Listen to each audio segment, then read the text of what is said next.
Dmitry বটনিকফের আমার favourite তিনটা perfume. Number 3 তে আছে হচ্ছে মিস্টেরিয়াস উড। এটা বেসিক্যালি উড রোজ একটা পারফিউম যেটা খুবই স্ট্রং, ভেরি প্রমিনেন্ট। এটার মধ্যে একটা রিলিজিয়াস ভাইব আছে। Very good one if you want to wear it on special occasions like Holi Eid অথবা জুম্মা ডে। সো এটা খুবই স্পিরিচুয়াল একটা perfume, very strong, extremely projecting. Personally I rate this 8 out of 10।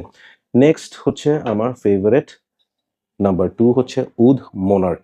Would Monarch is another very strong perfume যেটা rose wood, some florals like magnolia, like হচ্ছে frangipani, এই ধরনের ফ্লাওয়ার্সগুলো এটাতে use করা হয়েছে with vanilla and other some notes sandalwood, যেটার কারণে এটা is very nice.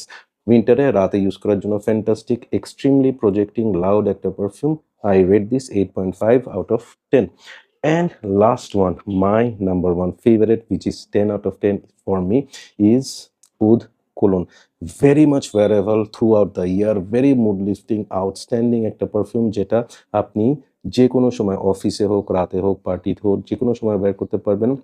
Citrus, floral, আর্থি, ভ্যাটিভার সবকিছু মিলায় আউটস্ট্যান্ডিং একটা জিনিস। Bortnikoff is not for everyone, those who are above 30 তাদের জন্য। ভেরি এক্সপেন্সিভ একটা পারফিউম হাউস, তাদের রেগুলার পারফিউমগুলোর প্রাইস পড়ে অ্যারাউন্ড 25 থেকে 35,000 টাকা। সো প্লিজ প্রত্যেকটা পারফিউম ট্রাই করে কিনবেন। That's my opinion on বটনিকফ।